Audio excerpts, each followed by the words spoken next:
Amigos de la emisora Minuto de Dios, Dios les bendiga a todos ustedes, amigos de Maná. Tengan ustedes un cordial saludo, Dios les bendiga, Dios les dé mucha paz, Dios les dé mucha felicidad a todos ustedes. Amigos de YouTube, de Facebook, de Instagram, bendiciones para ustedes, que Dios les bendiga abundantemente, que Dios les dé mucha paz, que Dios les dé mucha, pero mucha felicidad. Comencemos nuestra reflexión orándole al Señor. Amado Jesucristo, yo creo en ti. Yo creo que tú eres el Dios del amor. Yo creo que tú eres el Dios de la paz. Yo creo que tú eres el Dios de la esperanza. Yo creo que tú eres el Dios de la alegría.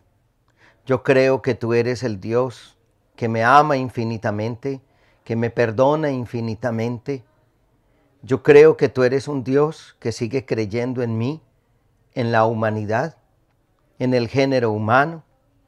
Yo creo que sigue siendo un Dios para el cual soy importante.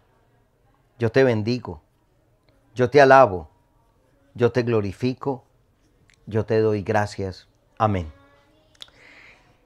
Amigos, en un primer programa estuve hablándoles a ustedes de vivir en tiempo de crisis y desarrollamos 5 puntos de cómo vivir en tiempo de crisis.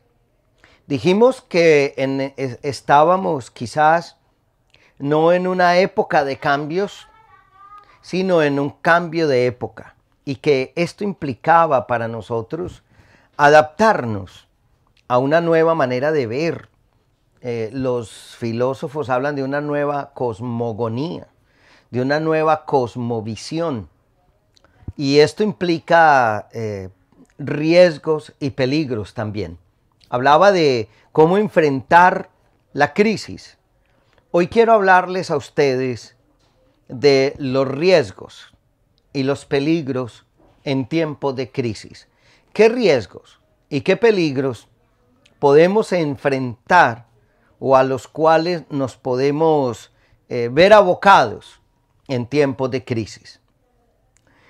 El primero de ellos, y lo voy viendo muy seguido, perdonen que me estoy tomando un delicioso café, un café colombiano delicioso. Dicen en mi país que la envidia es mejor provocarla que sentirla. El primero de ellos es perder la fe. En tiempo de crisis hay un peligro, hay un riesgo, perder la fe, la apostasía. Los primeros cristianos lucharon mucho contra eso. Los primeros cristianos lucharon mucho contra la crisis, la pérdida de fe. El Estado, el Imperio Romano, el emperador era un dios, y entonces se valía de ese poder, el Estado, el emperador, para considerarse un dios. Y los primeros cristianos lucharon mucho contra eso. Y yo veo a mucha gente hoy perdiendo la fe en la iglesia, perdiendo la fe en los sacerdotes, perdiendo la fe en Dios, que es lo más terrible, por los escándalos morales y sexuales de los sacerdotes, por algunos dicen que la iglesia no ha respondido a las circunstancias del mundo de hoy, lo que sea. Pero un peligro es perder la fe, renegar de la fe. Veo a mucha gente buscando, teniendo búsquedas espirituales, porque es que, a ver, pongámonos de acuerdo. La espiritualidad en el ser humano no es un añadido. La espiritualidad en el ser humano no es un complemento.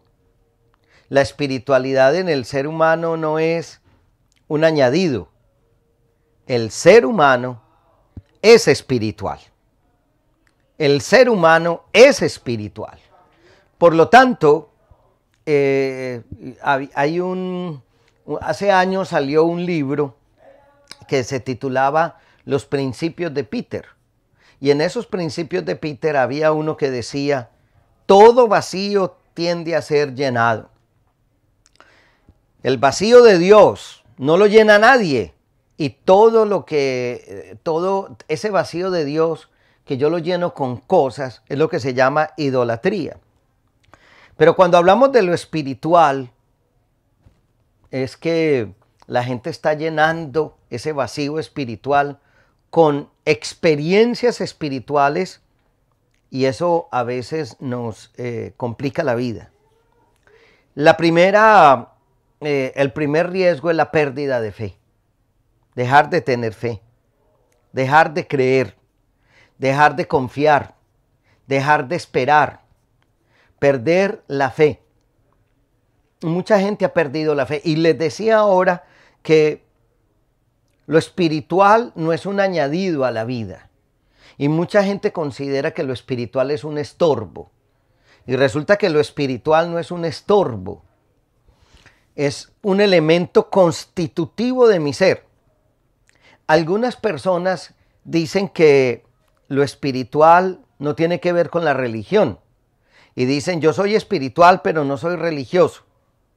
Perdóname mi hermano y perdono tu ignorancia, porque la palabra religión la identificamos con una serie de normas, pero resulta que es que la religión no son una serie de normas. La palabra religión viene de una palabra latina, religare, estar unido a, estar pegado a, estar abrazado a, estar pegado a. Lo que quiere decir que una persona religiosa no es la que tiene un montón de normas y de conceptos y de preceptos, sino que la persona religiosa es la persona que está pegada a, ligada a Dios, pegada a Dios, unida a Dios. Por lo tanto, la religiosidad no tiene que ver con devocionalismos, sino que la religiosidad tiene que ver con el estar mi ser pegado totalmente, añadido totalmente a Dios. Y Dios no es un estorbo para la realización humana. Al contrario, Dios es es la condición para que el ser humano se desarrolle. Uno de los peligros, el primero, es la pérdida de la fe.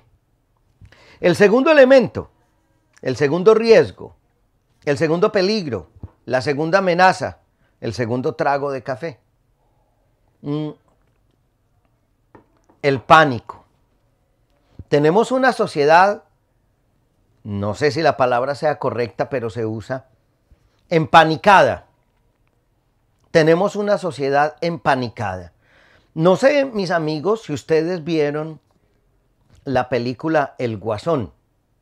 Una película que uno va a verla y que uno sale, nadie hablaba en la sala. Yo pues vivo en una ciudad de Colombia actualmente que se llama Barranquilla y la gente aquí es muy conversadora, habla mucho, es muy fiestera, muy rumbera, muy alegre. Pero cuando salimos de esa película, nadie hablaba, era un silencio sepulcral, uno sale con miedo. Porque al fin y al cabo lo que se está queriendo sembrar en el mundo de hoy es el pánico. El pánico. Fíjense ustedes que muchos de los personajes de hoy, muchas de las películas de hoy hablan es del pánico, del miedo, del terror. Y estamos empanicados que los recursos naturales se están acabando, cosa que es verdad. Que el vandalismo está teniendo una fuerza impresionante, cosa que es verdad. Que el mundo está contaminado y nos espera un futuro difícil, cosa que es verdad. Bueno, que las enfermedades, que la pobreza, pero hay un pánico, yo a veces digo molestando, uno ya no se atreve a bostezar porque daña la capa de ozono. Pero es un pánico, uno vive con un pánico de los demás, con un pánico de los otros, con miedo, con un temor. Conozco gente que se está yendo a vivir a las afueras de las ciudades, en casas prefabricadas y que tienen subterráneos y que están guardando comida y que están guardando velas y que están guardando baterías porque estamos al final. Y es un pánico, un miedo, un miedo, un miedo, miedo. Y nos estamos volviendo seres miedosos. Y yo no digo que no haya que cuidarse. Y yo no digo que no haya que valorarse. Y yo no digo que no haya que tratarse bien a sí mismo, pero también digo que el pánico nos está quitando libertad. Un amigo mío una vez, un médico internista muy querido para mí, me dijo que se había puesto a contar las veces que en la Biblia aparece la palabra no tengas miedo. Y él concluía que esa palabra, este médico antioqueño, decía que la palabra no tengas miedo aparece 365 veces, lo que quiere decir que hay una para cada día. Dios todos los días nos dice no tengan miedo. La palabra de Jesús cuando caminó sobre las aguas y se subió a la barca fue ¿por qué tienen miedo? No tengan miedo. La palabra del Señor en el capítulo 1 de Josué, cuando Josué fue elegido por Dios para reemplazar a Moisés y llevar al pueblo a la tierra prometida atravesando el Jordán, 3 veces le dijo, lo único que te pido es que no tengas miedo. La palabra de Jesús cuando se aparece resucitado a los discípulos es ¿por qué tienen miedo? Y los ángeles, el ángel también cuando se aparece a las mujeres que están afuera llorando y que por su llanto no reconocen a Jesús, es no tengan miedo. Es decir, por todas partes nos dice el Señor, no tengan miedo, no vivan con miedo. El miedo destruye, el miedo se lo come a uno, el pánico lo consume. Ey, no tengas tanto pánico. No tengas tanto miedo. Ten una visión realista de la vida.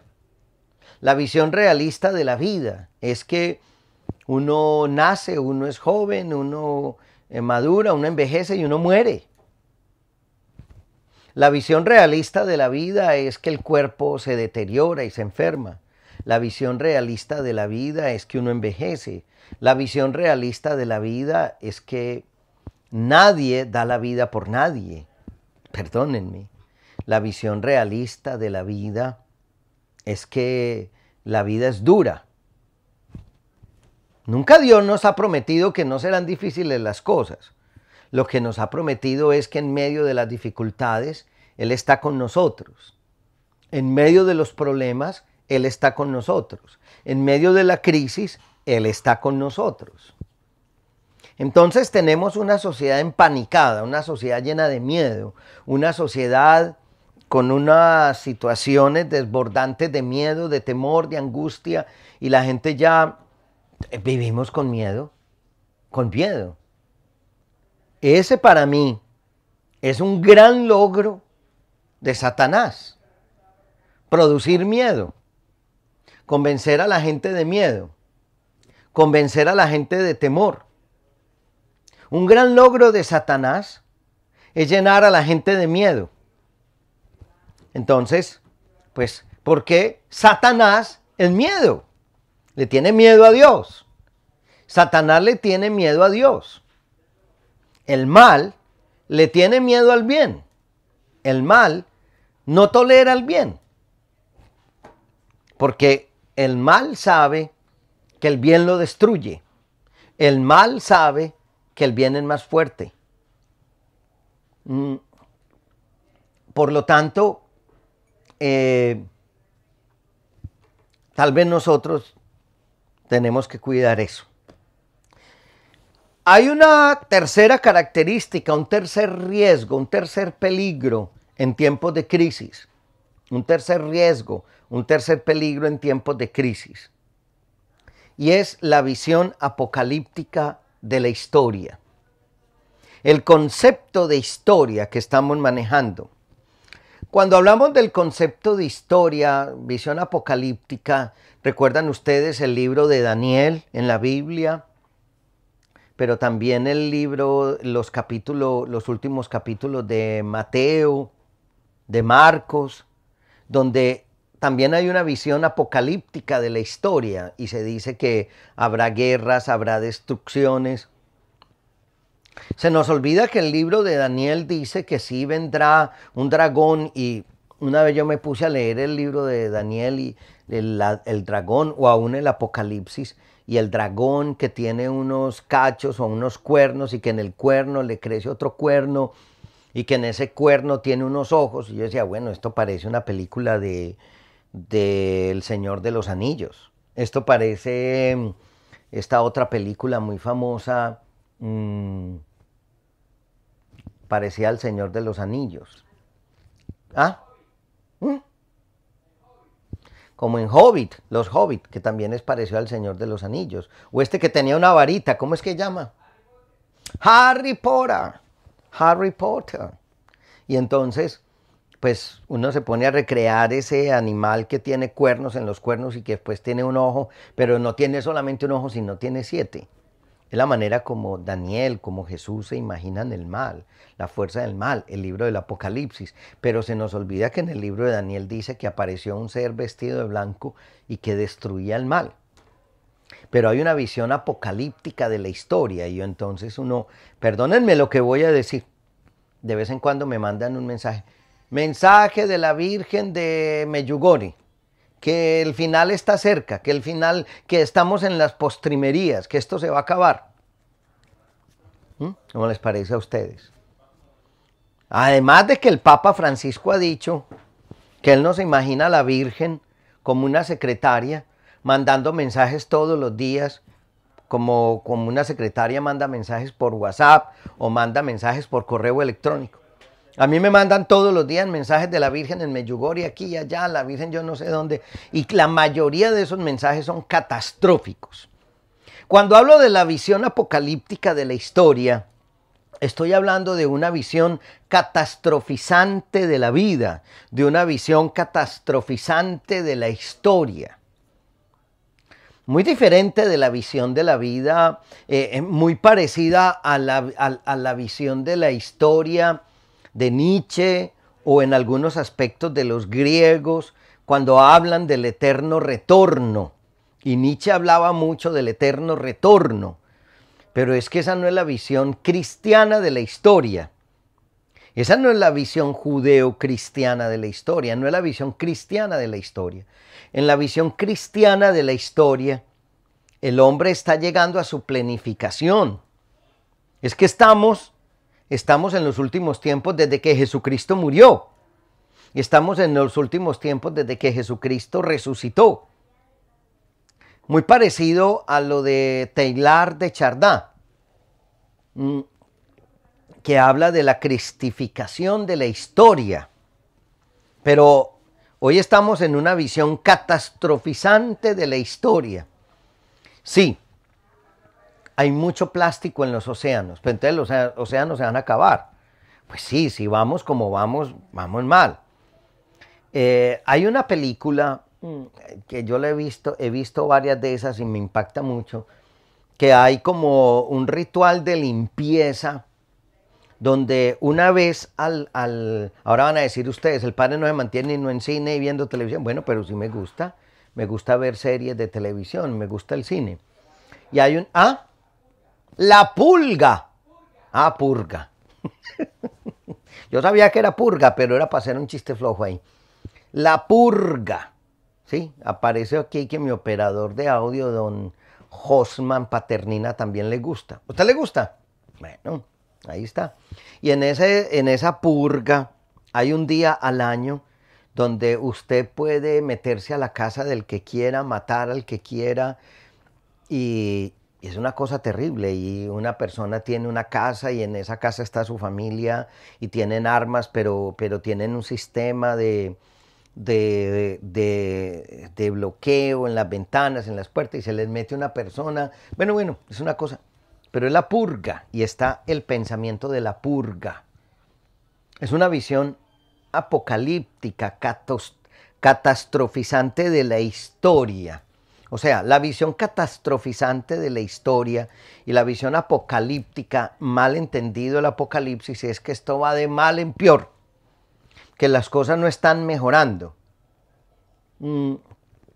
que las cosas están empeorando, que las cosas no están mejorando. Y esa visión la estamos teniendo hoy en América Latina. Y esa visión la tenemos hoy en el mundo de hoy. La visión catastrofizante. Y eso hasta se nos ha metido en la fe. Entonces la gente dice, es que la iglesia está mal, es que los curas están mal, es que los seminaristas están mal. Entonces, ¿qué? Todo está mal, todo está mal. Es una visión catastrofizante de la historia, apocalíptica, negativa de la historia, dañina de la historia. Es una visión dañina de la historia. ¿Sí? Porque la historia va de mal en peor. Tiene mucho que ver con el miedo, pero entonces todos los mensajes de la Virgen son negativos. Hay que convertirse, pero no convertirse por amor, sino convertirse por miedo. Entonces, perdónenme, pero hace poquito yo hice una peregrinación a los santuarios marianos de Europa y me dijeron, van a ir a tal lugar donde la Virgen habla todos los días y hay danza del sol. Entonces yo le dije, no, yo no voy a ir a eso. ¿Por qué no vas a ir? Primero, porque no está aprobado por la iglesia. Y segundo, porque yo no creo en eso. No creo, y es que yo no tengo por qué creer en eso. Eso no es dogma de fe. Yo tengo que creer en la revelación que se me ha dado en la Biblia y en la tradición que se me ha enseñado en la iglesia. Pero no ahora cualquiera es un vidente. Cualquiera tiene sueños. Cualquiera interpreta los sueños. Entonces, esa visión catastrofizante, negativa de la historia, es un riesgo. Es una dificultad, es un peligro en tiempo de crisis. Y uno se va como apocando, y uno se va como acomplejando, y uno se va como dañando, y uno se va como poniendo muy nervioso, y entonces la gente comienza a sufrir de depresión, de angustia, de debilidades. Entonces uno se va llenando de miedo y ¿para qué la vida? Y eso lleva al suicidio, y eso lleva al malestar, y eso lleva a la anarquía, y eso lleva a tener una visión intoxicada de la vida y de la historia. La visión cristiana de la historia es que la historia va a su planificación. O sea, el demonio no está suelto, el demonio está amarrado. El demonio no está suelto, como le dicen a uno, padre, es que el demonio está suelto, el demonio está amarrado. Es que ya Cristo venció. Entonces, ¿cuál es la visión de la vida que ustedes y yo tenemos? Tenemos hasta ahora 3 peligros y riesgos del tiempo de crisis. 1, perder la fe. 2, el pánico. 3, la visión apocalíptica, catastrofizante de la historia. Terminemos con un momentico de oración. Señor, tú me conoces muy bien. Tú sabes los miedos, los temores que tengo en este momento de mi vida. Yo pongo estos miedos, yo pongo estos temores, yo pongo estas dificultades en tus manos para que seas tú ayudándome a salir adelante, ayudándome a vencer estas dificultades. Dios te salve María, llena eres de gracia, el Señor es contigo. Bendita tú eres entre todas las mujeres y bendito es el fruto de tu vientre Jesús. Santa María, Madre de Dios, ruega por nosotros los pecadores, ahora y en la hora de nuestra muerte. Amén. Alabado sea Jesucristo.